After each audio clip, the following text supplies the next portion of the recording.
Tak, začínáme s trojzásuvkou, tady ty desky, to je vysokonapěťový kondenzátor na 8 kV. Ano, kaskáda, ty kondíky jsou slabý, takže to nesvítí plynule, ale ta trubička jenom takhle poblikává. Tatarka, ano, reklama Hellmansu, toto je nepodstatný, jdeme nahoru. Jo, modrá katoda, ten anodový sloupec, toto je ventilek, nějaké napouštěcí z kotla, upravená dírka, konus na ten nástavec od pumpy. Celý to běží asi teď na nějaký 4-5 kV. Teda zdroje, že jo, ono se to zapaluje dřív. Bohužel kvalitnější záběry natočit nejdou, to už je asi tak maximum, co se z toho dá vydolovat.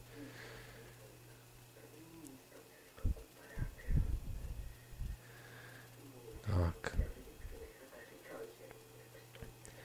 Pokud se vypustilo ty omezovací odpory, tak to vypadalo skoro jako zábleskovka z blesku, ale docela práskalo v tom zdroji, měl jsem strach, že bych si prošlahl diody.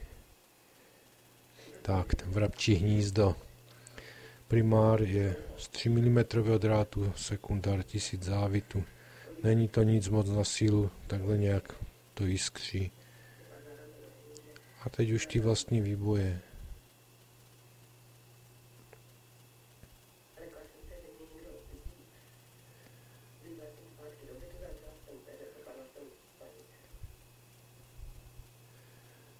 Sloupeček je v tom celkem pěkný.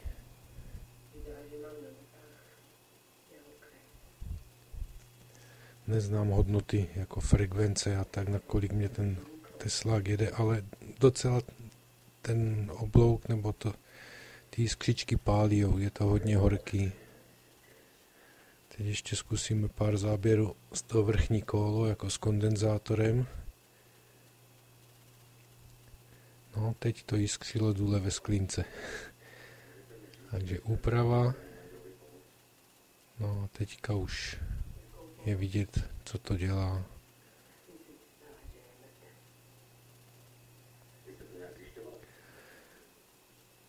Teď je to trafo, je to zapojené na 17 V, teď mě to popálilo.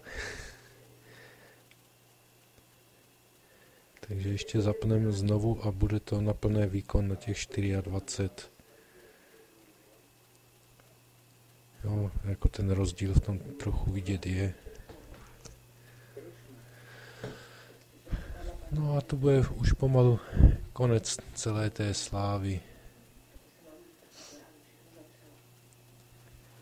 Ta trubička je malá, možná kdyby byla větší, bylo by to lepší.